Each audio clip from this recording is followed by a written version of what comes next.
Welcome back to Oh No, Not Another Podcast. This week's episode really is an oh no because the topic at hand is the VS Gaming casting situation. Now, for many industry insiders, you would know VS Gaming's casting situation and the complications around it is no surprise. But for the rest of you first-time listeners or experiencers of the situation, you're going to be in for a wild ride. And with me today will be Naori Mizuki, Trinok Games, and Mr. Cloudburst. I hope you guys enjoy this episode.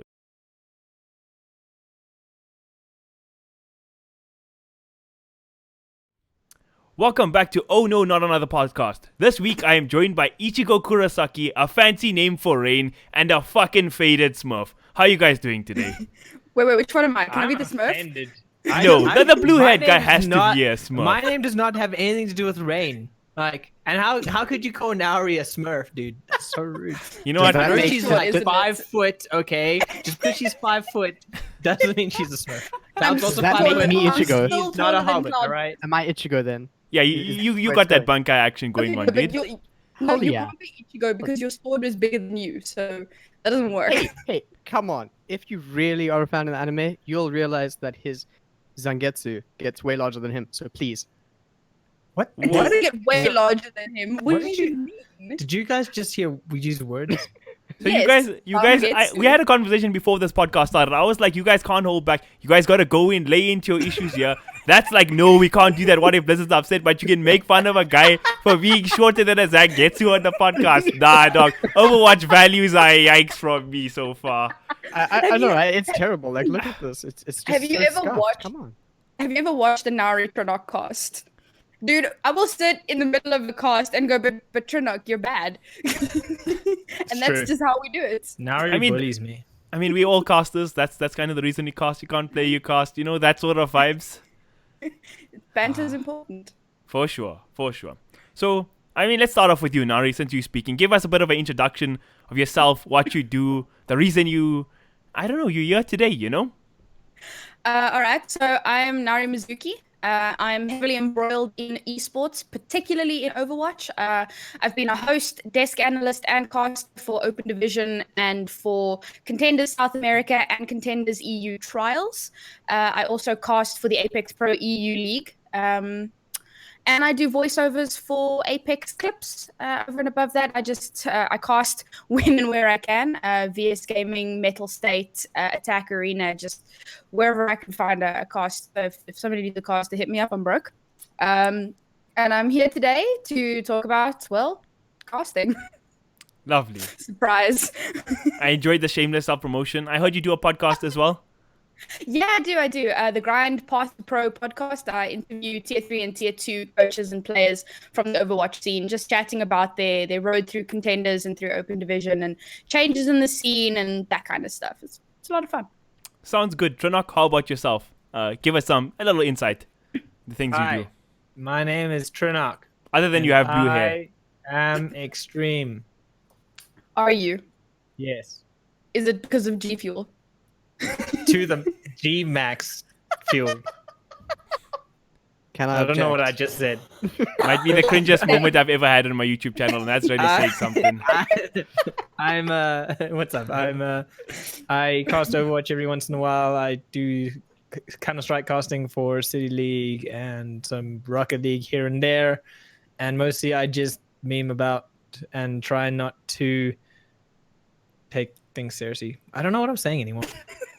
Great Words are resume for the podcast. Top tier talent right there. Cloudburst, you've got a big homie to top right there. I It's don't know also how- because I'm like 1 foot taller than him. So Okay.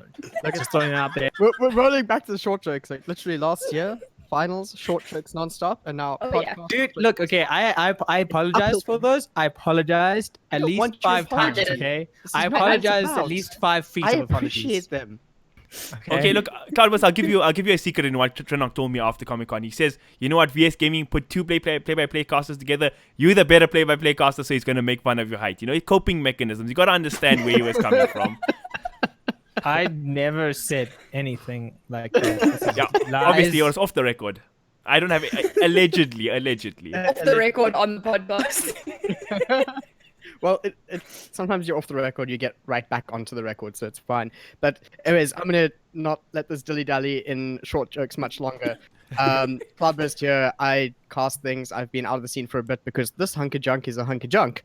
Hey. But hey, maybe I fixed it up a bit, and we might get something out of it. Junk.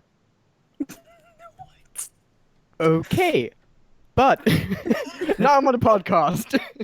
All right. So I think let's start off to give the viewers sort of idea of why we're on the podcast, right? Tronok, I think you're the man who started the whole. I wouldn't say start. You sparked the great debate on the VS Gaming Discord. So let me just preface this. The episode is about the VS Gaming casting situation, right? The way talent gets selected, the way talent gets treated, the way talent gets paid or not paid, And the first guy I saw publicly taking an issue with it in the Discord was Mr. Tronok. So where did your frustration come from, sir? Damn. That's like a good 6 months ago. Yeah. I don't know. They said they were gonna give more support, give more, be more involved with the casting academy, more involved with casters, and then like we didn't hear anything from them. And then they changed a bunch of rules and they said a bunch of new stuff, and they removed. Oh, it was when they removed Axtream's, Penguin and Prophecy, for because I think they all appeared on the Esports Central podcast whenever that was and criticized VS casting. And then they all got removed for speaking out. And then I was like, well, that's nonsense. And I started like pointing out all the different casters who are still on the VS casting, but haven't casted in so long, but haven't been removed. Mm-hmm. And then VS said they're going to get more involved and stuff. And then from there, it kind of just spiraled. And then I at one point I pulled back because it felt like I was always just the antagonistic voice. But then like people like Cloud filled in. Now he always have my back, and a few other stars speaking up a lot more as well. Yeah, I think that's a good start of it. Like if you want to add on to like how you guys feel when you see these kind of things happen, because I think the thing I was referring to with Tronok is like when VS Gaming are like, okay, you have to fill out a stat sheet now for us, and like it's like Tronok's, but like okay, we're gonna fill in the stat sheets for you to take it to sponsors, to do this, to do that, but what are we really getting in return? So there was a lot of confusion. And this comes down to transparency. And it's something that we've been advocating a lot in that channel. Like, just tell us things. And it took a long time, and we finally got some semblance of an answer specifically from Infi. And he was talking about the two models for running broadcasts for a league, okay? So the two different models are either you outsource your entire league to one production company, and you pay them and you give them all of the resources and whatever, overlays and social media and all of that stuff. You give them absolutely everything that they need. The other model is to allow just about anybody to cast. You want to cast? Go ahead. But you got to make your own resources, your own overlays, your own music, your own social media. You do everything absolutely yourself. And the problem came in where VS Gaming it seems like they can't really stick to one model. They haven't kind of figured out how to stick to one model. And so they've created this weird hybrid. They're saying that they want it to be like the freelance option B. Everybody and anybody can cast and do as you like. But they still expect you to register, to hand in stats. There was the casting levels, which they did eventually get rid of. But they had all of these expectations that made it feel like option A, but they were telling us it was option B. And that's where the great confusion came in. Yeah, I think when I read that, you see, I had a good chuckle at that because they claim to be a open market casting system sort of thing, but they only made it open market and removed the full-on arbitrary casting levels after I criticized them on the Esports Central podcast. And it's like, okay, now we're in open market. But I was like, you've been in open market for like a month, so it's not been how your model ran. Yeah. Yeah, something from my side with it. I mean, I've had a lot of run-ins with them, and of course, Tronok and I did cast the Comic-Con 2018 Overwatch Championship Finals, and that was great and all that. And I mean, it was reasonably transparent, but a lot of it I wasn't sure about whilst we were there. I think that's something that's just continuing throughout, and it hasn't really changed. And the more I get involved, the more I realize that it's been going like this for years for other people who've been in the industry before me with VSG. But like before segueing there, I mean, with the fact that there's more than one model and they aren't able to stick to one whatsoever, there's so many things falling through the cracks. And at the end of the day, from my side at least, I'm just really uncomfortable working with them because I don't know where I stand. I don't know what they expect of us, and we're not getting anything in return. I'm more than happy to do it for the passion, but it's getting to the point where with the forms and things like that, where they openly say, look, we need these stats to send to our investors. It's like, wait a second. So now you guys are asking us to go over and above something where the international standard is not the case. The casters will never do this unless it's a media or a influencer campaign or something like that. Then I could see stats being used for that. But something like casting, I find that very strange, especially when we've also given them resources where they can do it themselves. I think that's where a lot of the frustration really started, because we're going, look, here's points, and then counterpoint is just, no, this is the way it is. Too bad. And then ignore you for a week, leave it, try, hope it settles down, never does, and then you get more and more fires. So, yeah. I think Paragon summed it up quite nicely, and just touching on Cloud's first point about, like, you want to do it as a hobby, and you want to do it because you love it and there's passion, and then you have to do all this, like, red tape. Is from like Paragon says it, he just wants to cast. He doesn't want to have to deal with all this other stuff. He doesn't care if he gets championship or whatever. He just wants to be there to support the community. And then they're adding all this other stuff on top of it, and then going back on they saying like they have to do all of this for VS Gaming, and then go and say no, but the casting academy is for the casters and for the titles. But it's clearly not if they also expect us to do a whole bunch of admin work. The other thing we have to bring it back to is there's this big confusion. And again, this is something that only came out after when Infi was talking about the different models. He also came out and told us the Caster Academy was never VS Gaming's intention. Apparently, it was the community that came forward and said, please, please, please, can we cast the games? We want to get people to view. We want to increase our viewership and our brand and whatever. And VS was like, okay, cool, have at it. And so that's where the open model kind of lies. And first and foremost, the term Caster Academy is very misleading in that regard, because that ain't how an academy works. And then you've got all of these people that are doing this casting for the love and the passion, and that's how it was. And actually, last year, it was fine. Nobody complained. Nobody had any problems. We didn't have expectations. It was just like, okay, guys, here you go. You've got these levels. You have to register. Be gone, be free, little butterfly, and do your thing. Then this year, they came out and said, hey, guys, we want to give you guys extra support and stuff. And we were like, oh, and suddenly expectations started to build. And that's where the problem started, because now everybody's got this idea of, well, now we're supposed to be getting something out of this. You guys promised we were going to get something out of it.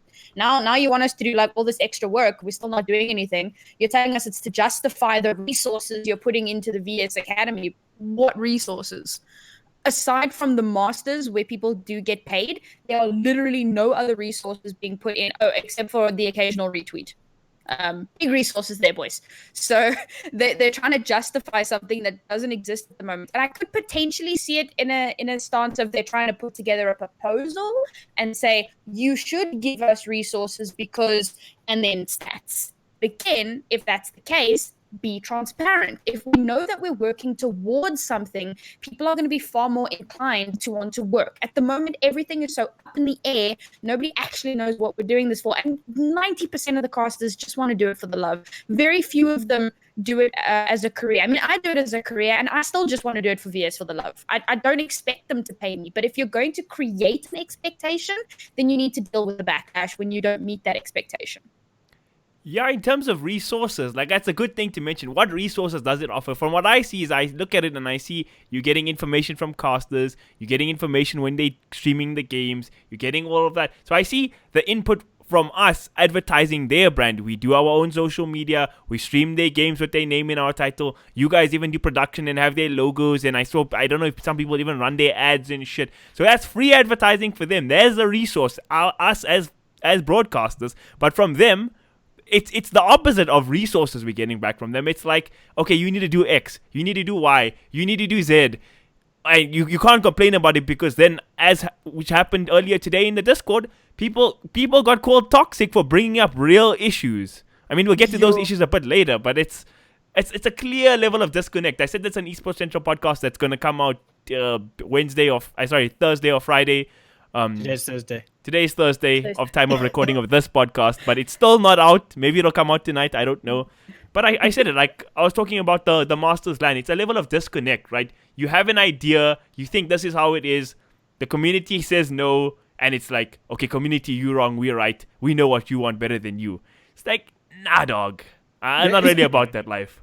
It's not even that. It's like we constantly try to engage in discourse on that caster channel, and we either get like, to me, it feels like Recoil's just blindly defending VS Gaming, and I don't want to call out Recoil here, but he is one of the people who always is blindly defending what the VS Gaming side of things, and you do need that. But also at the same time, I want to enter discourse with VS Gaming admins. You know, I want people who actually know that really like they have what they say is law, not a caster whose interpretation of it basically is what's coming out. And VS Gaming doesn't engage with us on discourse in any shape or form, and then will reply like once every week and call us toxic or say like, we don't understand what's going on, or this whole like long spiel of things. And you're like, but you're not giving us the opportunity to understand your side because you're never willing to engage with us. Exactly. And then when you do engage with us, you're throwing out a very defensive stance and calling us the side that's in the wrong and that we're hampering growth in esports, but they're not the ones willing to engage with us in any way, shape, or form in a medium that is closed to the public. This is only the casters allowed on that medium. So, like, I don't understand. It's not like we're publicly calling them out in front of the whole world. It's literally just the casters in that channel. That's the perfect place to engage with us. Why not use that for what it is for?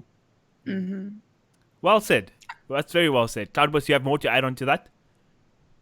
I did. And then Trinak just kept saying the things I was thinking. So I was like, oh yeah, I'm just going to let you run with it. I mean, we've casted together too long now. I was going to actually call out Recoil, but I thought, let me do that later when things actually get spicy. Well, you guys spoke about Recoil. I suppose it's better now or never that I want to talk about ISO, who just had a situation today, and I did ask for permission to talk about this. And again, there's always three sides to every story: his side, her side, and the truth. Okay, so can I just preface this as I do love Tyler, like we are friends, and he was one of the people who did defend VS Gaming quite a bit a few months ago, and then only to have a turnaround, and he even admitted it on Twitter that it slapped him in the face. So that's just like a good preface here, that he was one of the people, like, I'm not against VS Gaming, but I wasn't defending them as much as like people like Recoil and even ISO to an extent a few months ago were. So it is sort of like a turnaround on ISO side of like being completely slapped in the face by VS Gaming. Yeah, to just give some context there, right? So I think the reason Recoil and ISO are the way they are, just think about how VS Gaming functions, right? Their talent process is probably like, I mean, naming a hat would be less random than it is at this point. And what do they reward, right? They reward, I'm not even going to call it loyalty, but like almost the people that deify them. Recoil just goes, sits the whole day, oh, VS Gaming, the greatest thing, God's gift to mankind, you know, that sort of thing. Then he works the event. It's not about, okay, I'm Recoil, I'm going to cast X amount of games, I'm going to get my socials up, I'm going to improve my play-by-plays here, improve how I deal with my co-cast sites. Nah, I'm going to talk nice to VS Gaming, and that's what that's what gets rewarded. And same thing for Isowolf. When we criticize them on Esports Central podcast, and we've done it multiple times, he's like, oh, look at these guys, what they doing. This typical white knight behavior, because that's what suited his prerogative then, right? Now when he comes back to bite him, it's like, oh, VS Gaming, the devil. Like, we knew. Yeah. We knew. You know, there's a word for what you've just described. Yeah. It's nepotism. Nepotism, Yeah. yes. And I know we're not leaking screenshots or anything here, but I feel like in VS Gaming Discord today, we literally saw a message admitting to nepotism, and I was like, okay, you can do nepotism, that's fine. Everybody knows it happens in all levels of esports, in the entirety of South Africa. But to say it, oof, that's brave. Oof, yeah. But I mean, the thing is, it's sorry, Nari. go ahead. It's just my point. It's been happening in VS for years, right? And there's a few names I could say now that if people heard those names, they would agree with that. There's been notices where they haven't done work at all for VS Gaming throughout the year, and then they still get put on the Masters panel or the Masters desk, or like it's not even the title that they're familiar with, but they get put on that desk, and you're like, how is this person there? And then you're like, oh, maybe they are friends with Kelly, or maybe they're friends with Rob, or something like that, you know? And it's been like that for the past like 3 years for them. And granted, it's their platform, it's their league, they can kind of do what they want, but then also don't say that we have the Caster Academy to choose people to cast the titles. If you are going to go through this medium going, oh, but that's my friend, so they get on the panel too. And again, it comes back to what I was saying about transparency. Now, I'm going to potentially put myself under the line of fire here, but whatever, I'm going to say it. So last year, it was under the whole thing of it's how well you do and how good you are of a caster and what. And I still remember throughout the year, we asked a few times, can we have some clarity on how do you pick the casters? Do you pick caster pairs? Do you pick them on individual stuff? Do you pick one play-by-play, one color? What is your system? And nobody ever told us. And then come the end of the year, it was Trinok and Cloudburst that were chosen. Now, I'm going to speak specifically about Overwatch because it's what I know. So they were chosen to cast the VS champs, which is fine. Yes, I was salty, but whatever. Like, they are good casters. I'll never, ever in my life take that away from them. Of course I was salty. I wanted to do it. But here's where the problem comes in for me.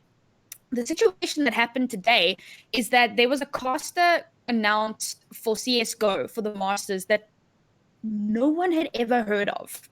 And the argument was from Fluffy Panda saying that it was because they had worked together before and they had really good synergy.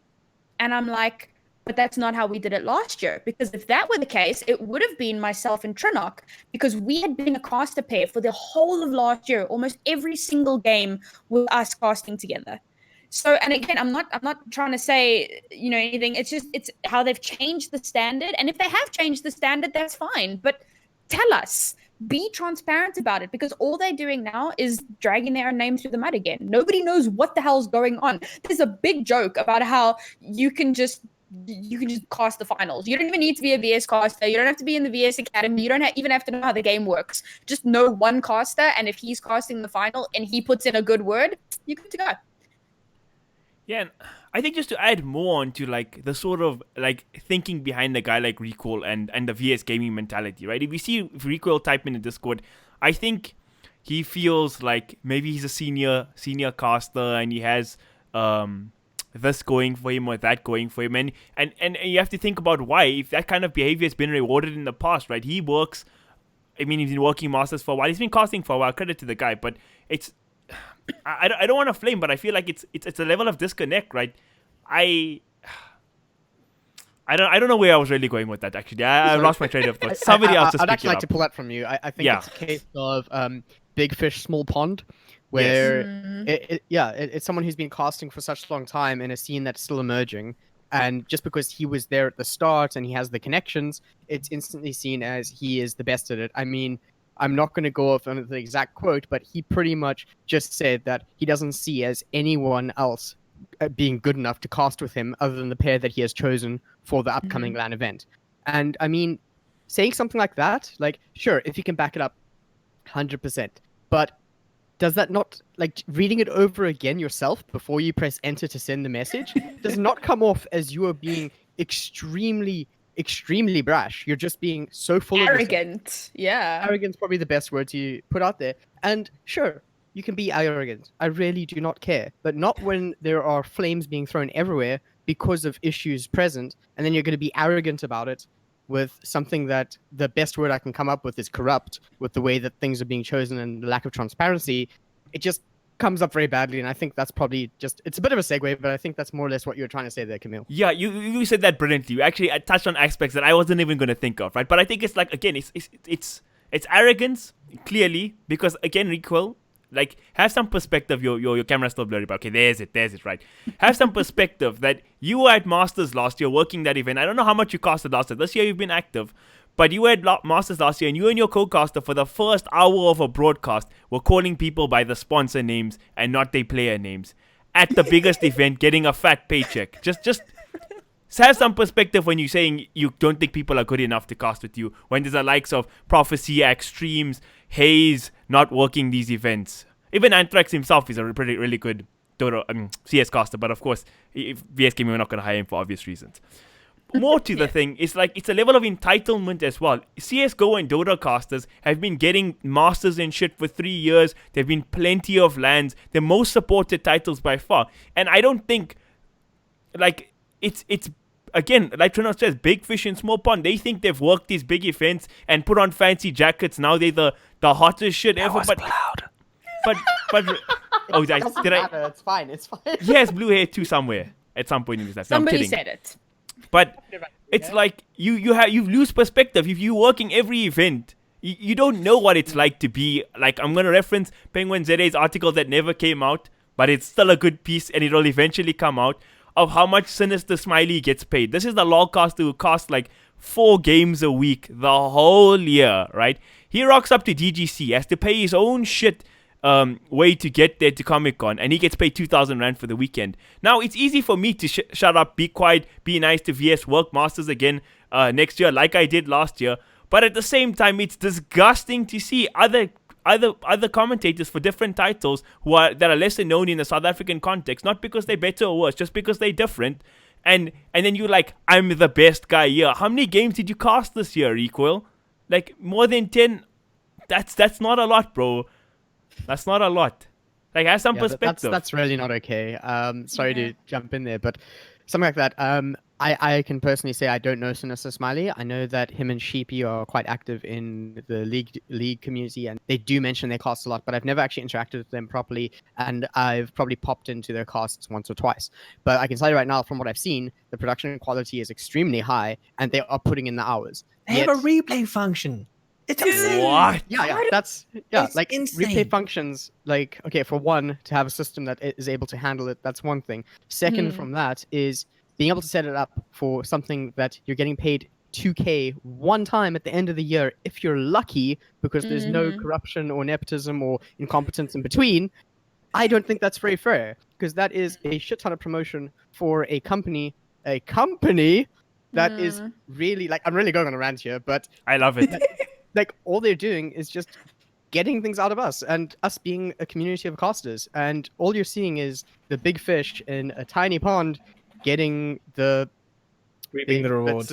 Reaping the rewards. I was going to use an analogy for fish food, but I think that was said a lot better. It's just, there is, I think what was being said earlier is, it's just, there's such a big disconnect, and I would say the biggest point of this, now I am going to segue because I keep saying I'm not going to, is that my issue with it is that we're an emerging scene, right? Esports in South Africa. We've been around for quite a while, but it's always been small, and it's growing, and it's dropping, and it's growing, and it's dropping, whatever.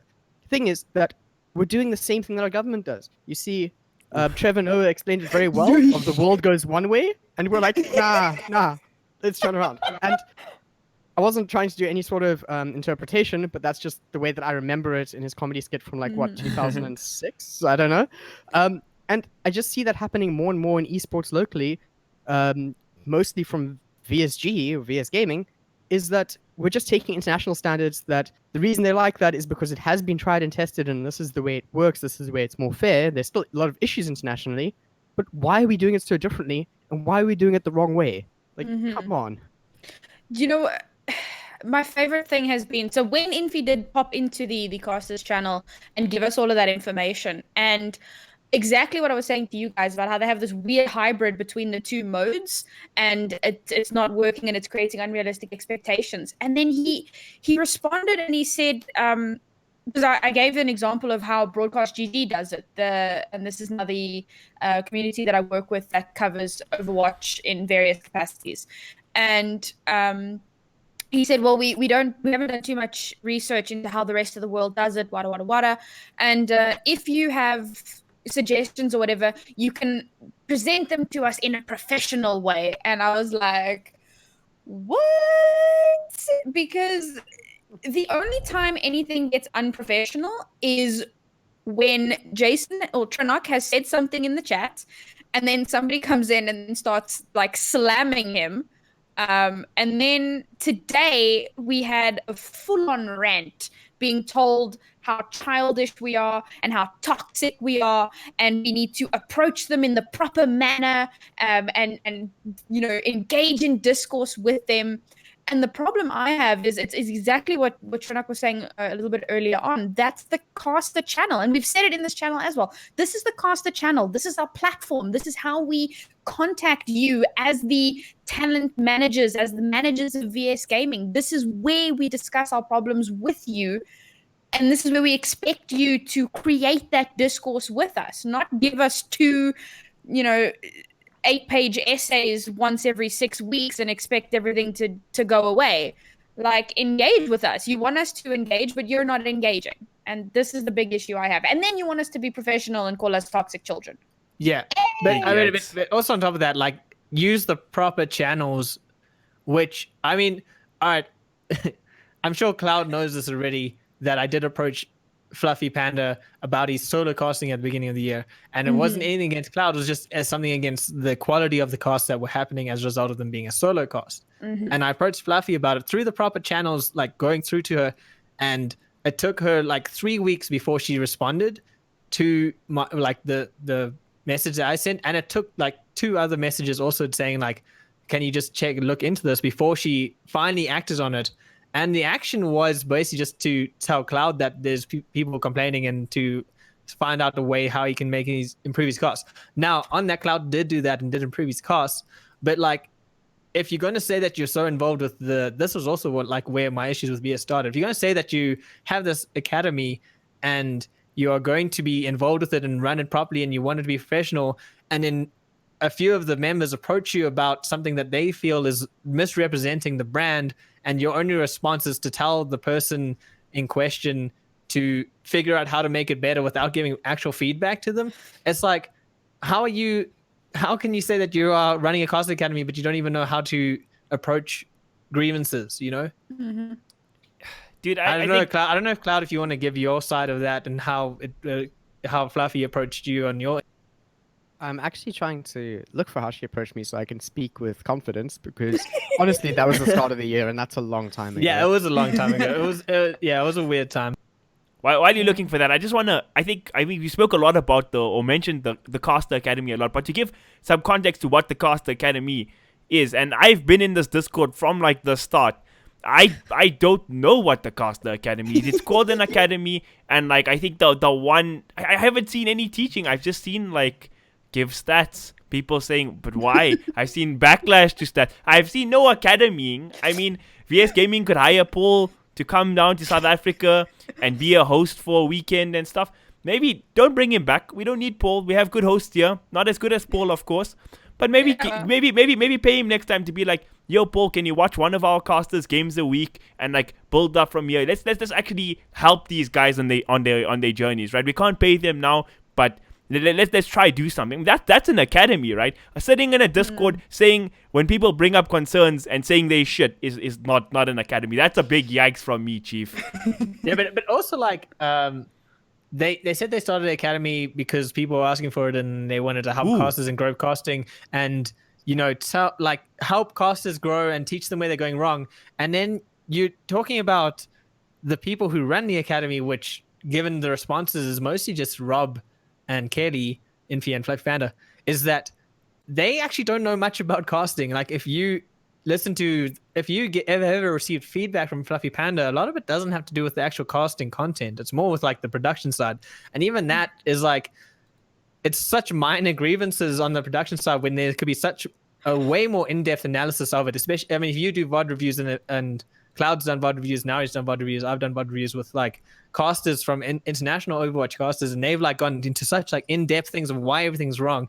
That's what you would expect if you are talking about people who are going to be teaching and growing casters in South Africa, is for that in-depth analysis. But it's such like a surface level thing, and there's lack of understanding of how casting should actually run from the people who are running this academy. Sure. You know, it's like, what? How? What? Yeah, on top of that, I mean, if they want to facilitate casters and improve things, why is there nothing on socials? Come on. Dude, I've been saying for years, all VS Gaming need to do to improve is hire some 15-year-old with Twitter installed on her phone to just like 12? and retweet shit. Like, it's not that difficult. And they No, were you so guys proud have of themselves for that like 2-week period where they did like 10 tweets, you know. I was like, man, VS Gaming, they really turned a new leaf in the book. Go look at their Twitter now. Dead again, boys. But you guys have completely missed the boat, okay?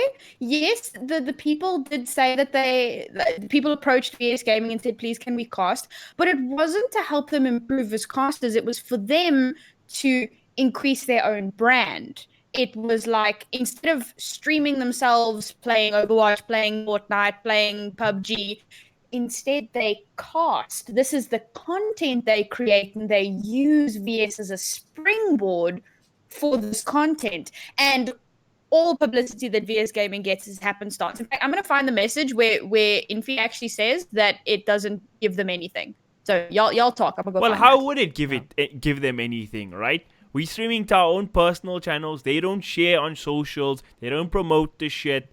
Like I think we're hopping on too far here. Let's move on to the next topic. I think I want to add one last thing on the Casting Academy thing because I saw again once Recoil comment there's some advice to casters. Firstly, if you're a caster in South Africa, you are not better than any of the other casters in South Africa, right? I've been a guy who's been praised a lot for my casting and shit, but I'll tell you, I'm not better than these guys. We're all peers.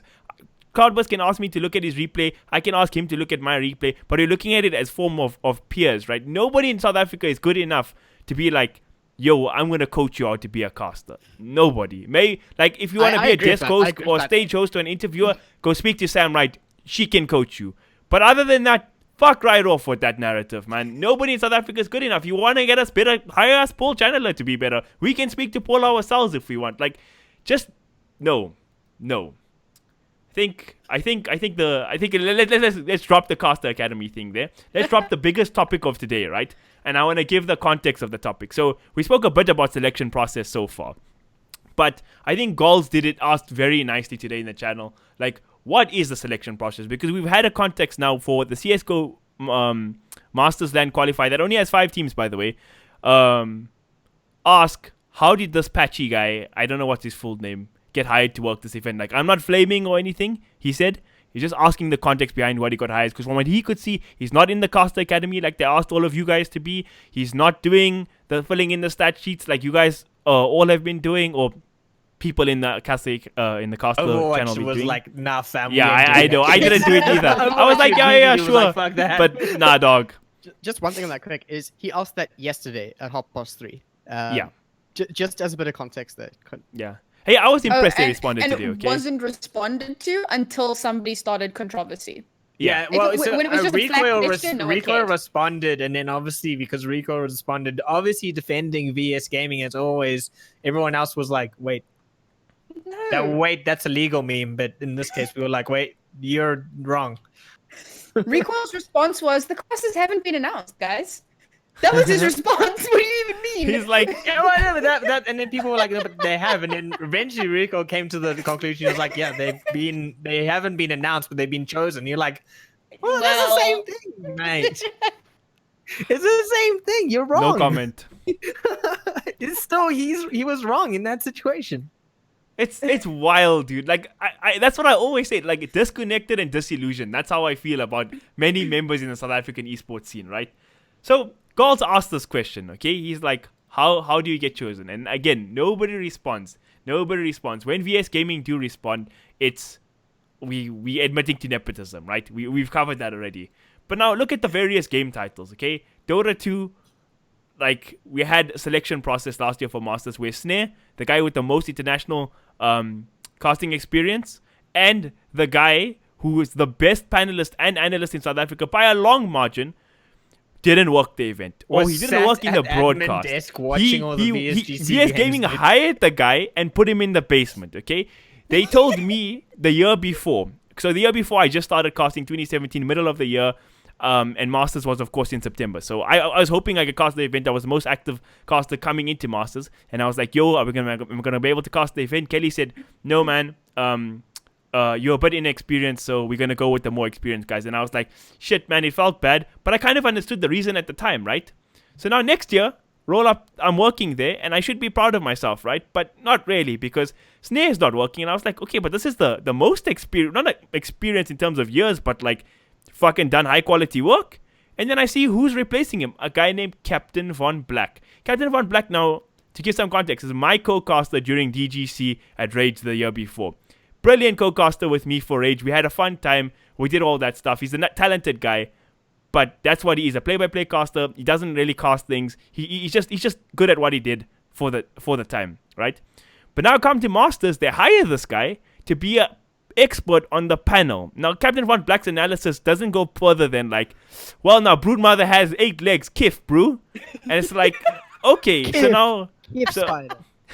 so now experience is not a criteria anymore. Skills isn't a criteria either for the Dota broadcast. And then you also have things like you have Snare working the event. He could have been on the Dota talent thing. He wasn't there. We had Halbert, who is a competent play-by-play caster and a good host, as again a panel expert. It's not Halbert's job to be a panel expert and talk about 2013 Dota shit, right? So that's also a yikes. So talent selection for the Dota is also a fuck up. But I'm going on a long speech here, but that's like privilege because we can still work other events. Metal State hosted 2 Dota events. There's WESG for Dota. Metal State have us in broadcast. There's ballistics that happens. There's like other shit that happens in Dota. So even though me and Snare are sad he wasn't working the event and shit, we still have other options. But now what happens when Naori is like, okay, I want to work an event, but they took 2 play-by-play casters instead of a play-by-play and an analyst. It's like, fuck, I'm screwed. I mean... And you know what? It came out today because obviously, so the entire Overwatch community has its own Discord. I'm sure every community does, but for the purposes of this narrative. Not and Dota. we have... okay, well, Dota Yalla doesn't. Plebs. Yalla Plebs. And we've got a caster channel. And we discuss all things casting. And not just VSG. Obviously, it's Metal State, it's 80K, it's anything, really. And we were discussing, you know, the goings on today, and I brought up that same instance about how they picked Trinok and Cloudburst, the 2 play-by-play casters, whatever. And it came out that the committee, so every title has a committee on the VS Gaming Discord where they discuss things like what map should be played, what the rule set should look like, all of that nonsense. And one of the things that was discussed was which casters will cast the Overwatch final. And the community, or rather the committee, came forward and said, we like Trinok and Cloudburst. They're the best casters at the moment. And they advised VS, but listen, they're both play-by-play casters. That's a thing. And VS was like, it's fine. You guys like them, so get in here. So that's how they were selected. Which again, I don't have an issue with them saying that they're the best casters. It was kind of like, so you have this committee and you have to ask them who the best casters are, which is my first red flag, because as the talent manager, shouldn't you know what's going on with your talent? Shouldn't you know who your good talent are?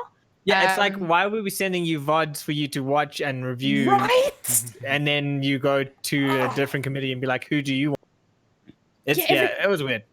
Every couple of weeks. Okay, guys, please DM me all of your VODs. Alright, so I casted with this guy, so that's his Twitch. Then, okay, now I gotta go to this guy's YouTube. No, was this one on Twitch on YouTube? Did I cast this guy? Okay, cool. So like 3 hours later, you find the 4 VODs you're looking for. You send them through, and at the end of the year, it's like, so who do you guys think we should pick? I didn't even know this was a thing. Like, it sounds like a made-up story to me, but it's also crazy enough to be real, you know? I don't know what's a scarier thought, the fact that that's real or the fact that it's made, like, oh, they just name out of the hat. I don't know. Sorry, Trina, go. I mean, it's also like, last year, that was all we had to do was send VODs through, and that, because Kelly used our VODs to send through to whoever at Telcom makes sure that the funds are being allocated correctly or whatever it was. They have to send that through to the board or whatever. There was just the VODs, just to show that there is stuff happening in the VS leagues, right? It escalated from send us VODs to fill in forms, fill in this stat sheet, give us accurate stats. And you're like, I mean, in Overwatch, we mostly stream to the community Twitch and the community YouTube. Only person who really has access to those stats is Cloud. And Cloud's a busy man. Like, Cloud and I had a fight earlier this year because he was busy and couldn't help out when I needed help. But like, I understand that now. I mean, I'm getting really busy now too. I can't also just sit and find stats or like log onto the Council Twitch either. You know, it's quite ridiculous, like how it escalated from like just simply send in VODs to do everything that we need doing so that we can show that there is return of interest. I'm going to put that in inverted commas of like, no, what? Yeah. I don't know. I don't have words, dude. It's wild. All they have to do is create a Twitch account for each title. Even if there's 2 games going on at the same time, if it's a Prem and a First Div, you put the Prem one on the main account. Obviously, whichever game is going to garner the most views and the most interest, you put that on your main channel, and then you get your own stats. And that way, it increases your brand. because their argument was the casters do nothing for us because it's a third-party broadcast, so we don't get anything out of it. So in this way, you're actually actively working on your own brand. It's your Twitter account, it's your social media, it's all of your whatever, and you allow us to cast the very best, the Premier Division games for Overwatch, the whatever Masters level games for CS and Dota. You let us use the channels for that, and then you track those stats. It's not that complicated. I mean, it's very hard. That means they have to do the work themselves and not have you guys send it through and then call you toxic when it happens or doesn't happen. No, Naori, that's a wild suggestion. But I mean, do you know what, hey? The thing that really grinded my gears was ISO spoke up after Goals asked about the Patchy incident, and he said, this is what happened. This is why I'm no longer casting for VS. His role was immediately taken away from him, so he no longer had access to the caster channel. And then he got called out, we were being told that he only gave half-truths. He'd been removed from the channel. He was no longer able to defend himself in any way. He couldn't then say, okay, but this is why this happened. They couldn't discuss it in an open and free manner. It was like, I'm going to take you out of the equation, and now this is my narrative, and you're forced to listen to my narrative. I then sent that message to him, and he said, okay, this is my response. Posted a screenshot of his response, and I said, Fluffy, question mark? No response. I mean, what are they thinking in the first place? The reason we're having this podcast right now is because they've been doing things. If VS Gaming didn't speak to any of us, I mean, all the casters for this entire year, there would be no need for this podcast, right? But they did. And then ISOWolf still has the courtesy to go and talk in that Discord and shit. But now you kick him out of Discord, where's he gonna go? He's gonna go to Twitter, and then it's out in the public, right? So it's just bad management and just like disconnect again. Like, what are you really thinking there? Let's look at this. I mean, obviously, we always ask for, like, okay, you guys don't ask for caster payments. I'm like, fucking pay us, right? I think that's how it should work. And it's always met with, like, we don't have funds. We can't afford it. This is just shitty-ass league games that apparently everybody's supposed to care about except us and the broadcasters because we don't want to pay them. So it's like, okay, fair. There's no funds and shit. But now there's a LAN qualifier for one slot at Masters. Now, We've debated this in the past that this is not a good idea, but they went ahead with it anyway. The Dota got cancelled, nobody showed up, right? The CS, there's 5 teams showing up, they're probably going to run with it. But now for this one slot LAN qualifier, which they could have had online, or they have had online already previously, they have a full broadcast team there. So that means they have production, they hired forecasters, there's a lot of funds and investment going into it. So that means the money is there, right? That's not. I don't think that's a good way to spend your money to run a heavy cost event, which could have been a low cost event. Like, so, not to mention the fact that all the players have to get to the LAN. Yeah, for the players, it's even bigger disaster. Don't get me wrong, but I'm saying from a broadcast aspect, like you want to run a broadcast, right? Why not pay Tronock or CS:GO? Why not pay Hazen Extremes or Recoil and ISO to cast from home? Stream the games. Give them 2K a pop for the weekend. They can stream it. They can do whatever they want. You can be on the VS Discord. I mean, last year at Comic-Con, you guys all streamed to through DGC yourselves. All the broadcasts ran better than Masters broadcasts. The streams ran better, like legit, no jokes. Yeah, that was funny. Just have to put that in there. That was like one of our marketing points as Overwatch. We're like, our stream, Master stream, 1080p, 60 FPS, and the stream ran. But again, like so it's not like. So I also don't really think VS need to be paying us for online legs, right? But at the same time, I also don't think they should be paying talent and having full production at a small LAN. Like, they shouldn't even be there in the first place because players, it's even more ridiculous to go and play this thing. So it's like disconnect. I think if VS Gaming had like a platform where people voice their opinions and said things about it, and they could learn from the community, sort of like a Discord with like casters or for players. You know, it could be helpful. Instead, it's an academy and you fight about the things. It's like, nah, dog. Well, we all fight each other and no one ever actually responds to us. Yeah, anyone with power. There's no actual response from VS Gaming, who should be the people responding about the issues happening in that channel. Just going back to the LAN qualifier, I mean, the Dota LAN qualifier was isn't happening because there wasn't enough team interest. I mean, that should be enough to show you that that's probably a bad idea. You know, the only reason I think CS:GO is going ahead with it is because CS:GO is bigger in South Africa than Dota. I mean, not a lot of people like to admit it, but I think that's why the CS1 is happening, because there's more teams that are just willing to go out into a LAN for no reason. Whereas Dota was like, why would we do this? You know? Okay, I'm gonna find how many teams entered to the CS:GO thing. I'm looking now. Well, all I know is on their Twitter was the Dota one was cancelled because there weren't enough entries. Yeah, there was two teams that signed up. Two teams, literally yeah. 2 teams. Yeah. It's starting to get to a point where having multiple facets where information is coming from of bad management decisions from VS Gaming, like this is going to be a bit of a hot take, but I love with it. This has been a podcast of hot takes. Come on.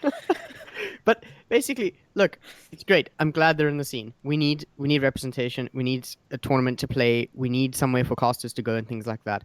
It's just, I really have to start questioning this management.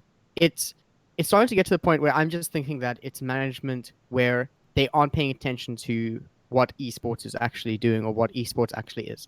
They're just going, okay, let us brainstorm this one, and this is complete hypothetical. Just judging by the way things have been going, they're brainstorming, they're throwing darts against the board with a few post-its on it, and they're hoping to see what the best thing that they're going to get. Coming up with the LAN qualifier when they know that travel is an issue, they know that prize money is also an issue, because you want to make sure that if you're going to be flying up to a LAN qualifier, you're going to be getting prize money back so that you're able to cover some of those costs, if not try bank a little bit extra, which I highly doubt. And then a spot in the Masters, which means you have to fly up again for a bigger prize pool, and then production and etc. on top of that, like what Camille is saying. You got to start thinking, do they have the community's interest in mind at all? Or is this just some sort of expectation from their side or from above them falling down on them saying, look, we need you guys to host X amount of events or something like this. And they're just like, okay, cool, clamoring around a bit, trying to find out what they're going to do, because I cannot see a logical way that they would have gotten to this if they were involved in the scene properly. Sure, they're busy with their things because they have to create a lot of the scene, but you've got to look at what's happening to be able to plan these things. Like, this is not a few pennies going into a little coin jar of an event. You're getting a full production crew, you're getting teams in at a LAN, which means that there's infrastructure costs. What are you doing? You're throwing money down the drain that could be used to boost the scene so much. And that's something that I've also been saying, apart from the international thing, is VSG has something great here. They could be doing something great with it. They are throwing it away, and they are making themselves the villain here. And not even that, they're making the community the villain in their eyes. And it's you're splitting the community, and then we're told that we're the toxic ones. No, let's put the casters into a pit fight, and then last one standing wins. But it's not blood and gore; it's just how much they appeal to us. Well, Come not the on. last one standing. It's the guy who wasn't in the Discord or involved at all, and we've never heard of. He wins, and he gets to work the event. The You one know? guy who joined late and was like, "Oh, what's happening here?" No. He's not. He didn't even join late. He's up there. Like, if you're in the Coliseum, they're sitting there, they're looking down, they're watching the pit fight. Drinking his wine. No, he's not even drinking wine. He's massaging their feet. He's just like, yeah, this is fine. And he puts a headset on, and he thinks he's a caster. In VS Gaming's defense for this, right? I think it's easy for us, like, here on the podcast and Esports Central, to say in Captain Hindsight, be like, oh, this is a shit idea, your LAN didn't work out. Like, for them, I kind of see the thinking, like, a lot of people ask for LANs, all right? So people in the community be like, oh, there's not enough Dota tournaments, oh, there's not enough LANs. They had a partnership with this Matrix guys to host these tournaments in their new warehouse there in Centurion. So there was, I don't think it was like a completely no-brain move, right? I don't think that, even though it can come across like, I really don't. I think there was like some, they had theories about why this could work. Obviously it didn't work, but I think my issue comes is that it's like Cloudburst rather said, it's like throwing darts at a page and just see which ideas on, if the dart lands on the RGB cow idea, that's what we're going with, you know. And I think it's a level of, like, again, I'm going to use the term disconnect, is that VS Gaming don't have like they don't really see what the community really wants, right? They're not judging what's feasible for teams, what's feasible for players, what are the talent want when in terms of working events or like having streams hosted. It's just like, they have an idea, we VS Gaming, we the best, we've been here for 10 years and we're going to do it. It's like, yeah, but is that really the most optimal way to do things, you know? And the thing is, you shouldn't always be listening to everything your community says. And again, I'm going to use Overwatch as an example. Blizzard is constantly balancing their game based on what Plat Chat are screaming about on the forums. And all the pro gamers are going, why are you doing this? You're breaking the game. And, you're talking about land. And way back, probably about a year ago, some of the guys in the Overwatch community were saying, hey guys, we should start planning our own tournaments and our own LANs. And what do you think? We'll have a LAN like once a month or once every 2 months. And I came in and I said, guys, how are you going to get people from around the country to all converge on Cape Town once every 1 or 2 months? I mean, that is so much money. And the response to me was, there were two that really stuck out. The first one was, well, the guys that really grind and it really means something to them, they'll make a plan. What? Yikes. And the second one was, come on, Nari, you're just breaking down the community. Ooh, How dare you? How dare you? You're tearing us apart, Nari. I mean, imagine trying to think logistically. Do you know, there is a guy, a very well-known player currently in ZA. He plays for Thunderclap. And name drop, Nari. Don't beat the bush. Okay, no, I'm kidding.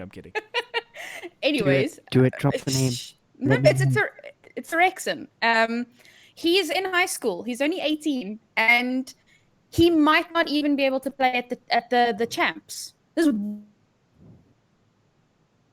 We lost you. You cut out Nori, there, homie. come back. You're talking about that's boy Rexon. screenshot the face. Oh no. Oh, we missed it. I don't know what she was going to say about Rexon. Maybe it was about the fact that it's going to be a mission for him to get to the land. Just as a bit of prefix here, I'm actually the team manager for Thunderclap, OG Thunderclap.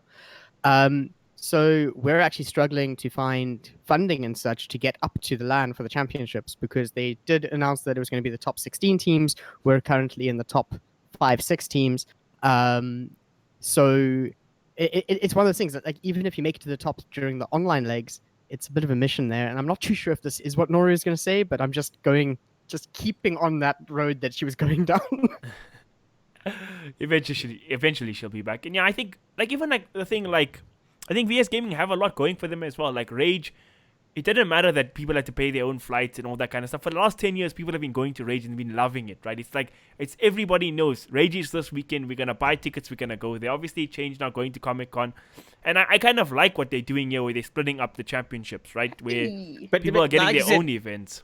Yeah, but like I said, there was incentive to fly up because Welcome back. you were getting access to Rage, you were getting access to Comic-Con and playing in the GT. Now the championship isn't aligned with Comic-Con. Like, where's the incentive to fly up to Joburg to go play at Mavericks, if all you're doing is playing in that? Yeah. How far did I get in my point before I died? You mentioned his name and that was it.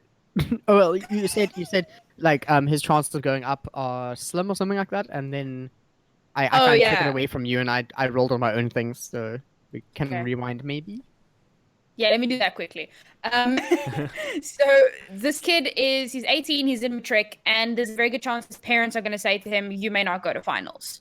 So for a community to be saying, yeah, but it's fine, guys, the ones that are serious will make a plan, it's a joke, because some of our players are under 16 or under 18. So I know of a DPS player that's only about 14 or 15 now. So that kind of mentality, and the point that I was trying to make here is, your community doesn't always know what's best. So you can't always be listening to them. You need to have your own savvy as well, even if people wind up hating you for it. Ask me for how I sure. know. Like, to quote myself on the Esports Central podcast that came out, you can't run a company off what people say, right? Because people are fucking idiots at times. Look put at it very us bluntly.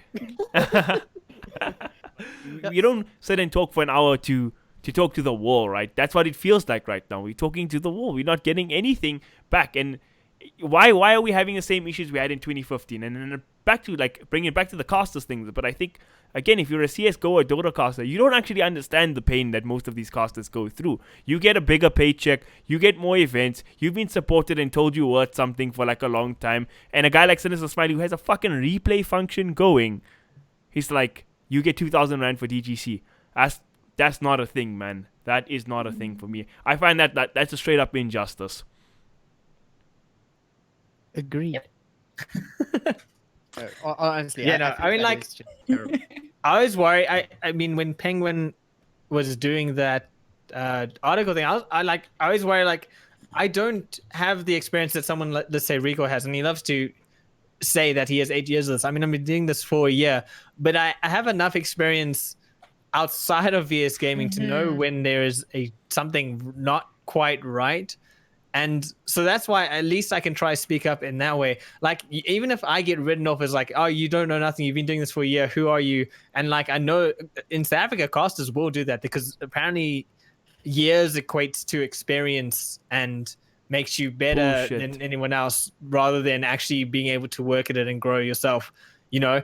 So I know that people will write me up, and I always worry, I'm like, do I have enough experience to speak on this? But I figured, like, if no one who has the experience is really speaking out on this, someone has to do it. And I think that's where Nari is, and that's where Cloud is as well.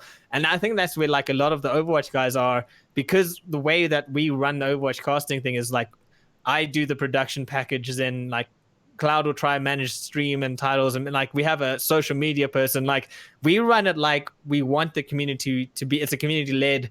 Everyone wants it to grow, and then you get into an actual TO like VS Gaming who don't quite run it like that. And you're like, but in the community, we're working hard to make this shit happen. And VS is like, no, like, you guys got to do all the work for us. And you're like, no, we don't really. We already do that in our own community, you know. That right there, what you described, sounds like a casting academy, to be honest. That sounds like support. That sounds like people you can speak to. That sounds like you getting actual resources from, not filling in a fucking stat sheet. That's no academy, broskies. Well, hey, come join the Overwatch Discord. We have a casting channel. We'll show you what's up. That's we great. offer VOD reviews. Plug. Yeah, we do. What I wanted to say with what Tronak was saying about years equates to experience, I'm going to say it's the quality of your experience, not the quantity. Because you can have somebody working in South Africa without the resources to proper guidance for however many years you want, and they will not grow as much as they could. Whereas Cloudburst, Tronak, and I, we've worked with international casters, and as Tronak said earlier, we've had VOD reviews with contenders casters that are currently getting paid by Blizzard to cast their games. So again, it's about the quality and not the quantity of your experience. And I feel like what we do in the Overwatch Discord, we run our casters. I say run very loosely, but it's very similar to what we do with Broadcast GG. There's a sheet, and it's like, okay, guys, and there's somebody that takes time out of their day. It's usually Sun Phoenix or Paragon or whoever that go into the spreadsheet, find the VS games, because we have another caster channel where the teams put their game, and then the sheet gets updated and the casters go in and they say, cool, we can cast this game. And then we go into the caster channel. Can somebody produce for us? Can somebody make us a graphic? Can somebody tweet this out? We get everything. We get all of our ducks and chickens in a row, and then we do the cast, and then we send all the information to VS Gaming, and then they don't do anything about it. So we are building our own brand. And as we were saying, we use a community channel, and it's all things that VS Gaming can do. If we, as people with day jobs outside of VS Gaming, can find a way to pull together and make something great, then I feel like people whose jobs it is to run this caster academy, they can they can do something. Even if they say to every single community, guys, casters for each individual title, vote 2 or 3 people to be your head of production or whatever, and they are in charge of doing X, Y, and Z, and they will report to me, and then I will do whatever, so that you give a little bit more autonomy, but you also teach your casters how to do this kind of thing. You make your own job easier, you make the production quality better because you're giving everybody a little bit more responsibility, and then find some way to remunerate. It doesn't have to be 2,000 Rand a cost. Even if it's like 200 Rand a cost, it's 100 Rand a cost. Just something small to say, hey, we see the work that you're putting in and we appreciate it. And then again, get your community channel so that you're also getting something out of it. It needs to be a symbiotic relationship, because at the moment it feels very one-sided. I mean, what you said there was actually brilliant, right? It was 5 out of 7 speech, I gotta say. And while we're on the I have my spicy takes here at the end, let's talk about these old casters. You know, the guys who've been doing it for 10 years and have all the experience and want to be respected. What the fuck should we respect, right? How many of you have gotten like significantly better in those 8 years? One, in terms of skill. Two, when you, the top guys of our community, and let's call them out from the Discord, Recoil and Halbert, the old guys, the seniors in the scene, when we have queries we issue, what is your response? Halbert's response was, I'm at a loss for words. Great fucking shit there, mate. Inspiration to us. Same. Like, come on, man. There's no senior people in South African esports. If you want to help us cast, like you guys have in Broadcast GG, you have international people helping you. I've messaged a professional caster in Dota 2, Tsunami. I was like, yo, man, can you look at my VOD? Give me some advice on how to get better. The guy gave me a massive email. I could study that thing till today now. It's still useful to me, you know? You have to go out there, be proactive, but don't like... Nah, man, you have to earn your respect. And not just be like, I've been here from the start. Respect me. No. There was nobody else doing it then. I mean, even now, like, a lot of people call me, like, best Dota caster and shit, but, like, what's the competition? We have, like, 5 people doing it. 4 of those 5 people work full-time jobs. Like, what are you proud of? No. Like, be real about where you are, you know? Yeah, something like that. I mean, I think I used the word gatekeeper at some point. Yes, that's what it that is. That was funny. That was so funny. So I think it was actually brought up to me as a reply from one of the admins in VSG, but I think it was actually misused compared to the connotation that I was using it in. But that's besides the point. The thing is that it's a situation where they are comfortable where they are, right? They know that they're at the top, and I mean, when I say they, the only character that I'm really speaking about right now is Recoil, because I haven't experienced anyone else. I'm not calling you out because it's you or anything. I have personal vendetta. It's because this is my experience in what I have experienced trying to improve things with VSG and the casting. Every single time discourse is brought up, you are the first one to not necessarily reply, but you're probably going to be there before the VS admins to go, no, your point is wrong. Your point is wrong. Your point is wrong. And then when you get called out of saying you're not being constructive, you're just telling everyone else that they're wrong and trying to push your own prerogative forward, you get all defensive and say, no, it's just my opinion, though. I'm sorry, but that's not something you can just fall back on. Words have been said, and you're saying it with conviction. There's a reason why you're saying them. Sure, it's your opinion, but opinions are based on things. It's not like it's just going, it's my opinion, so it doesn't matter. Sorry, ciao. Not how it works. I'm sorry. It's my best is still, I don't think anybody else is good enough to cast with me, but that's just my opinion. I mean, yikes, dude. I mean, I cut out a lot of sentences in between, but that was the first sentence and the last sentence. No one else is good enough, but it's just my opinion. I mean, I'm not going to laugh at anyone. I think it's a case of you're protecting what you have and what you've built over these 8 years, I think it was said. I've been in the scene for, I mean, I was in the scene ages ago, and then I stopped for like 1-2 years. I was involved with WLU where I started casting. But I mean, that was for Heroes of the Storm, for God's sakes. And we all know how that went. Artifact, huh? So, I mean, that's where I started, and then I stopped and I came back for Overwatch. So I've probably been doing this for just over a year now on my return into the scene. And having someone go, okay, 8 years, sure, you've built something up over that time, everyone else hasn't really built something up. But what you're doing is you're stagnating things. You're not doing this for the community, you're doing it for yourself. And I'm fine with people doing things for themselves, but don't hinder everyone else who is trying to do things for the community to protect yourself and something like that. Rather improve, do better, give yourself value so that you stay up there. If you're just going to stagnate there, you're going to be overtaken. That's how life works. Come on. I mean, why do we have to do it? Like, why do the guys who have to been in the scene like 2.5 years, a year, have to be here? Why can't the guys who've been here for 10 years, like those fucking senior people, like they think they are, be like, yo, guys, I know you guys are up and coming. We're not trying to be talked down on you and ever, but this is how it happens. We're trying to fight against this kind of systems. And credit to Halbert and them, they have tried. In the context of Nav TV, they've done things like not cast VS games on purpose, the online games, because they haven't been paid and shit. Like, they've tried their forms of activism.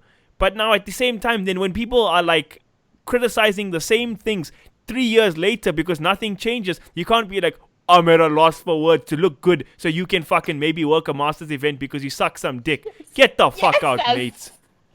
No, dude, I 100% agree with you. And like, I mean, I've spoken to a few people like this who, when looking at the context of the replies, yeah, you did, Brian Nari. When looking at the context of replies, I mean, I spoke to Axtreams today where I said exactly that thing. I said, Axtreams said, it was actually a very lighthearted comment about how like they're sycophants or something. And I was just like, I don't know if I should have said what Axtreams said, but go for it. Access out. man. I mean, you started now. It's out. Back. Yeah, I'm not gonna let me help him out. It doesn't have to be word for word. Yeah, no, it's word not, for word. Paraphrase. Trenok, after what I just said, you're not gonna say anything worse than that. No, okay. So I mean, he was just like, never drink your own Kool-Aid. It leads to madness. And this was on Recoil's post about how no one else is good enough to cast with him, whatever that nonsense was. So he was like, never drink your own Kool-Aid, it leads to madness. So I was like, in this case, the Kool-Aid is VS Gaming's dick, because that's clearly what's happening here. So like, 100% agree with you, dude. No, the best piece of advice I've gotten in casting in South Africa comes from Mr. Gareth Woods. I met him at the first rush ever, and I was like, he's like, yeah, dude, I've been seeing what you're doing. Hey, you're really coming up in the casting scene. I like it. He's like, I quit the casting scene. I hate it. He's like, the most important thing to be a caster in South African esports is your ability to suck some dick. And I laughed at the time, but my God, the most profound piece of advice I've gotten in the scene. Oh my God. It's really a shame. I mean, it's something. I mean, I'm gonna roll this back way far and say that something like this is not just in the esports scene. This is seen in every scene. Yeah, for sure. Every industry, everything, always. However, it's not always this blatant. It's not always right in the middle of a community, and it's not necessarily gatekeeping. It's getting advantageous things through weird routes. Not saying sucking dick is weird if that's a thing. Nice.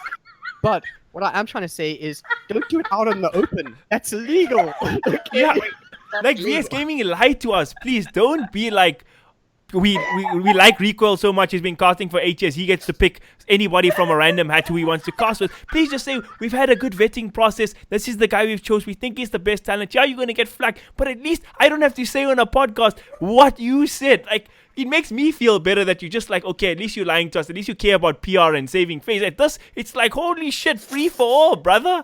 Yeah, wow. Hey, guys. I'm at a loss for words.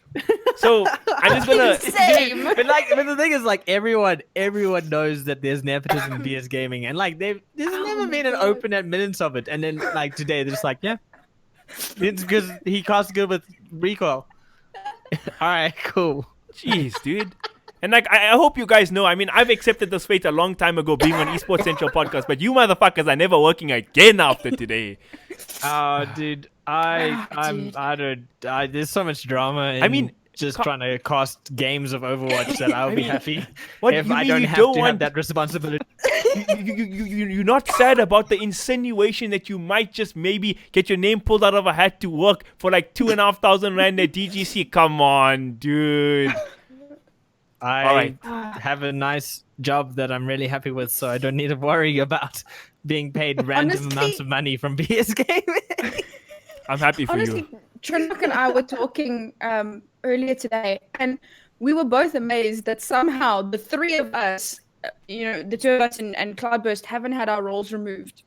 Somehow. Oh, yeah, I'm surprised. Me as well, because I want all those Esports Central You don't do podcasts it. where we go crazy. Okay, yeah, you do podcasts, but you don't type in the channel. So, and do you know how much work it probably is to go and find your name in the users list? Trust me, I was looking I for your never face, and type on that I shit. got this anime girl instead, and I was like, hey. That's that dirty character. You don't know him. You don't know his life. Exactly, dude. Yeah. But yeah, I mean, it's something I think I've been advocating for this. When I joined the scene, I was extremely vocal in the Overwatch community. Like, extremely. People got pissed off with me because I kept writing paragraphs instead of single sentences. And I could probably go back to messages there, but I mean, that is literally over a year ago. And I got a shit ton of flack. And then after non-stop doing that, we started trying to improve it, and I think people started getting wind of it. I'm not saying it was all me; it was very much a collective effort. But something that is required is you need to speak up on things. You can't; it doesn't just appear out of thin air. And what we're seeing here is on VSG, I have been advocating this alongside Trinok and Nori and multiple other casters, a lot of them from the Overwatch community, because of what we do in our own community. We've been advocating for, hey, VSG, let's step up a bit. We can definitely do a lot better. And it's not just for us, it's for you guys as well. I think that was one of the points we made initially, like before all the fallouts have been happening. We kept saying, this could be so much better. Let's do this. And then they were like, we don't have resources. But we've done all They that. They don't have resources for that, but they can host a VS Gaming Festival, have literally the best local concert I think Joburg's ever had, with the amount of stars they had there. They had Super Sport production there. They can pay talent. They can, at Masters, they can have 20 people in the backstage who don't even know how to run a stream. They can pay us at Masters. I got a good salary there and I got paid on time. Great for VS Gaming for that. Can't say, yeah, that's a different topic.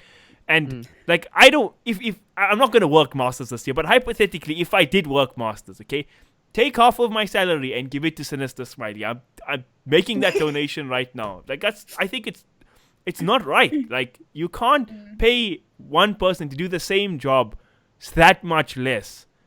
But I When he's doing that much more, yeah. Yeah, he does more. And then also come with the logic of, oh, they were going to go to Comic-Con anyway. So, like, we Whoa, just dude. gave them an extra... like, what? yes, No. I forgot that. Your incentive Yeah, that's, shouldn't be... You when you're hiring talent, you shouldn't be like, okay, which talent is going to be here anyway? Oh, those people. Yeah, let's invite them. No, it should be, we need talent. They're good. Let's pay them to come here. We're going to pay them to be here. Cloud, if VS Gaming had turned around to you and said, we can't pay for your flight up, you can't pay for your accommodation, would you still have come up to Comic-Con? Oh, no, I wouldn't. For one, Yeah, I wouldn't be able to exactly, make it. 100%, And dude. secondly, I would have said, no, up yours. So, I mean, really. 100%. Yeah, if- I mean... So if we look at if you look at the ISO situation, because we didn't really go we heavily didn't into detail actually. there, yeah. So basically, what happened there was he cast the online qualifier with the understanding that it meant that he would cast the Masters LAN qualifier thing. And then he got a phone call saying, "Sorry, we can't pay for your trip anymore." And he said, "Well, I'm sorry. Then I can't be expected to pay for this. That's not how it works." And they said, "Well, if you can't come up, then we're gonna have to replace you." And he was like, "Well, so be it, I guess." And I'm trying to find the DM so that I can get there. Here it is. Jeez, too many people talk to me in a day. It's popular. Dude. And so he sent an email. I'm gonna try and give the breakdown here. I'm not gonna read the whole thing, it goes on forever. But he said he's been working for all this time, doing artwork, setting up matches, running streams. He even bought an LTE account when he had no internet to cover matches requested by VS. Now, I mean, again, okay, VS Game didn't force him to do that. He was like, "Aye, cool, you guys need these games casted. I'm gonna go above and beyond." So you can kind of put that on him a little bit, let's be fair. But he did it. He put in that effort, right? And he said, "Well, then unfortunately, I'm not going to be able to do it because, like, I can't be expected to cover these costs." And then he was told he would receive an email and a contract stating that they would reimburse his costs. Okay. Thereafter, he never received the contract and he got removed from the caster WhatsApp group.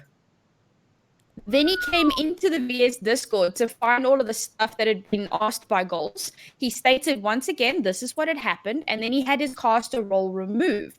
And then the response that came through was, "Well, we told him we were going to reimburse him."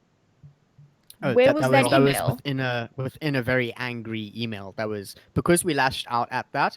Then it was. We didn't lash out. We were trying to have a discussion about it. Sorry. I meant to say because there was discourse and then we were lashed out at. I just skipped in between. That's a bit more of a rounded that story. makes a lot more sense. Thank you so much, Trinok. That's why I have you as a co.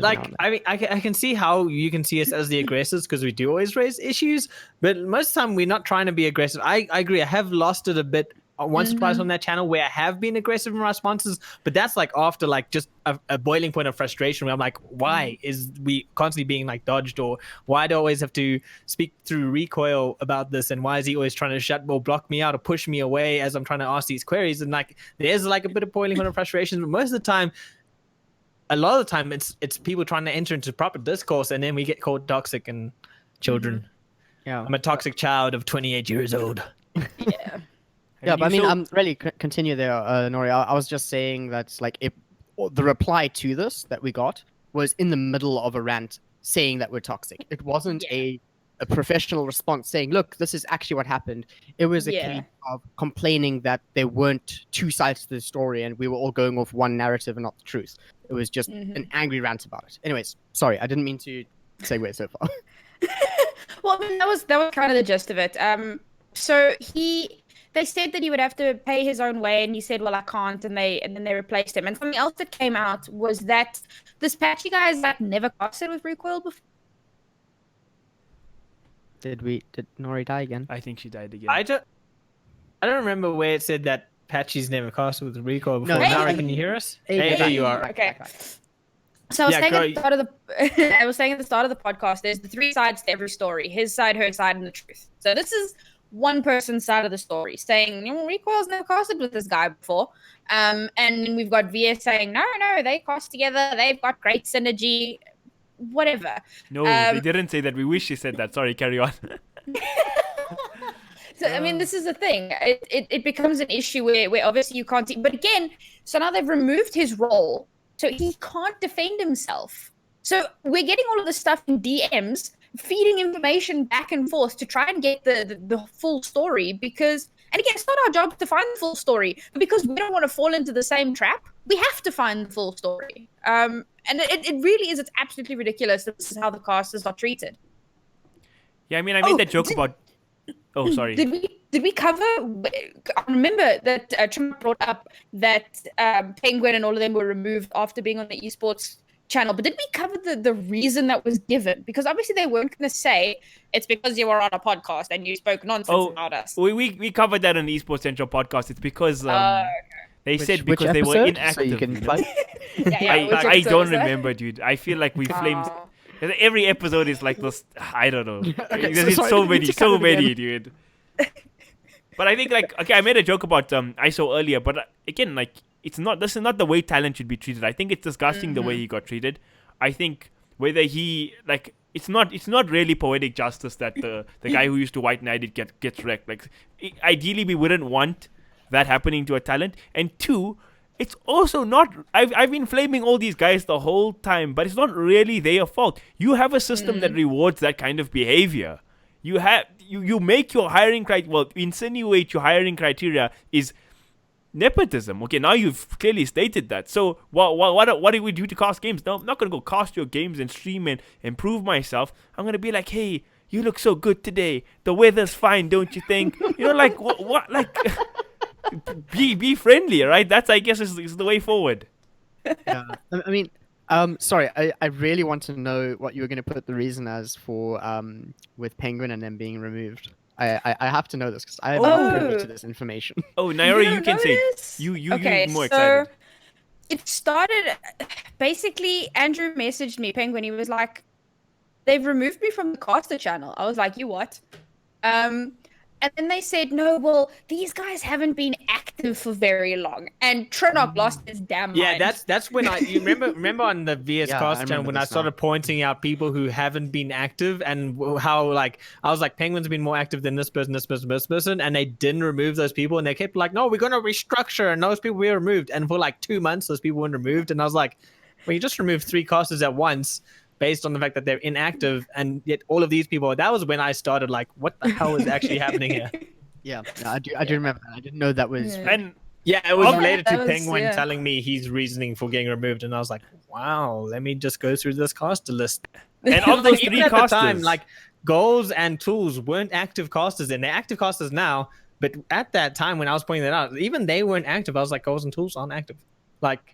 I'm loving the fact that they're active now, but back then, at the time, they should have been removed the same as Penguin and Extremes. And at the time, it was even worse. They weren't allowed to cast games. If you were part of a VS Gaming team, you weren't eligible to cast games. It was against their rules. What? No, that's... No, in their rules, legit. That restriction. You've never had... Okay. So for us, the way it was is that you're not allowed to cast for the team that you're affiliated with, but if you're in a team, you can cast for any other team out of your scope if they're versing each other. That's the way that things were given to us. Okay, so maybe it was different, so we could be incorrect. It's now also changed. They've changed it so many times. I don't know if the website document is updated because, I mean, VS website, so...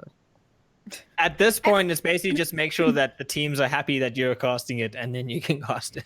Well, which is Yeah, how it I will always say- should have been, which is I said for a long time. It's like now they're having like this next level play for 2025 where we have 100 Dota 2 casts. It's like, nah, dog. They changed it.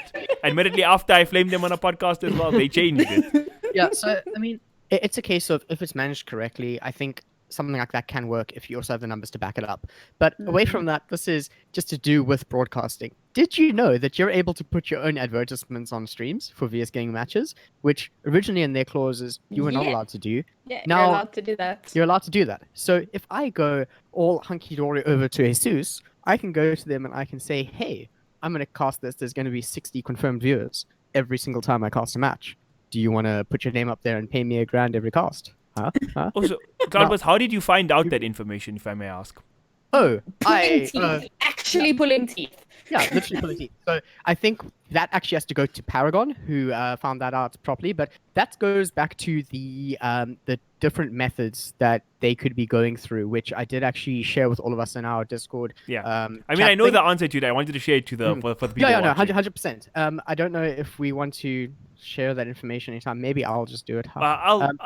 I can paraphrase there. Is that Yeah. somebody, it started with the whole Fallout because that's the only time you get a response in the gaming game Discord when there's Fallout, right? So they asked for stats. Trinok was like, we not giving you stats because what are you giving us for giving you stats? You know? I was like the third or fourth person who was like, fuck, giving you fam. stats. To be fair, there was like 3 other people who were like, what the fuck? I remember your name first, so I'm fucking going with it, okay? And then this whole big thing starts, and then Rob Hart is like, okay, fuck, I need to respond. Let's go play-by-play response here. And then it's like, oh, we're allowed to get sponsors for VS Gaming matches. I didn't know that, you know? So, and it's again like, why have a casters channel to have discourse when instead of doing that, when people ask questions, it's like, let's fight, let's have the fire come down, let's have Esports Central fucking destroy kids on a podcast first, and then let's talk about it. Like, why? But as you say, they could be doing this if they made channels for us and said, okay, the top game today for Overwatch, there's 4 games being played today. This is the big one. It's Eden versus Unidentified or whatever. We're going to put this on the main channel. We're going to have Asus give us a bunch of adverts to run in between because this is how Blizzard makes their money with the contenders costs. And even the Overwatch League costs. You'll see, you watch and then there's like a big old Intel advert that plays. They make revenue out of it. Yeah. It could be done, but it's not. Even just the VS Gaming brand itself, you know? Quite important. Yeah, that's something I think.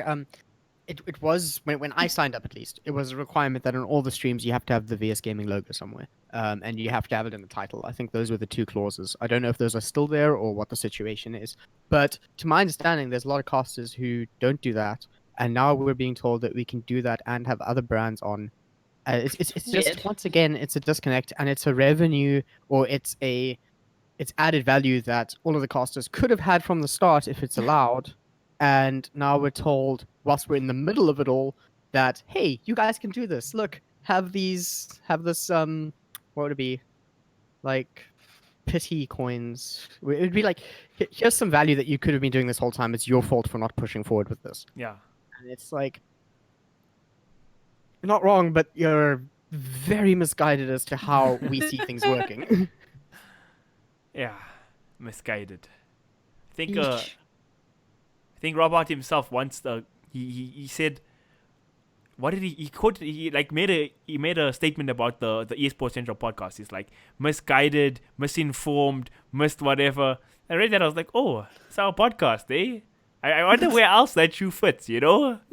but like also like on the foot of Penguin writing an article, he reached out to VS Gaming and their response was, we want nothing to do with Esports Central. Like, hey, we're going to call you out for being misinformed. Oh, you want to actually get informed and have an opportunity for us to give you a proper information on the whole thing? No, sorry, we don't actually want to do that for you guys.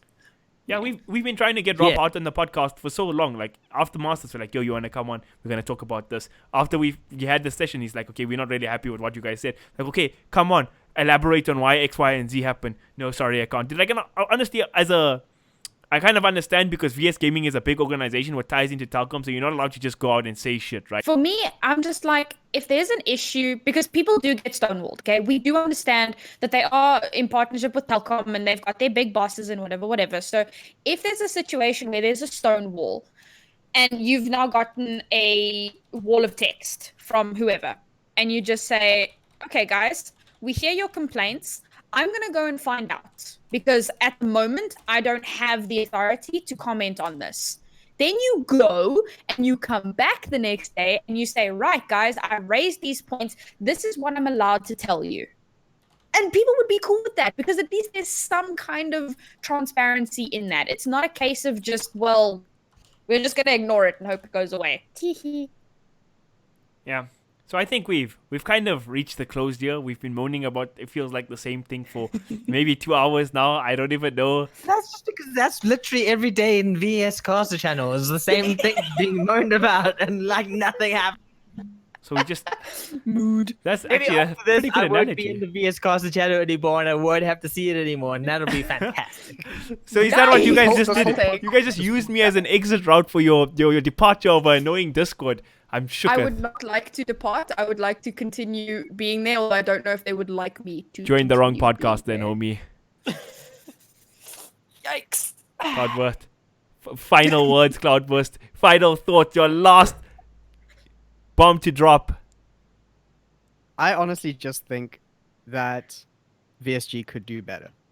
And I think that is the baseline thing I can say. I'm not going to drop a bomb or anything. I've dropped enough of those and I've made a fool of myself and a fool of other people. I honestly just think that, come on, VSG, I'm speaking directly to you. You can do better. Yes, we Show us can. you have some of the resources. Let's find a way to work together. And let's make something great. That's it. That's for me. Respect, bro. So that's it. That's a wrap. Nobody has anything else. So our thoughts on VS Gaming is like my dad's thoughts about me, but disappointed. You could do better. Thank you for listening and Yes. goodbye.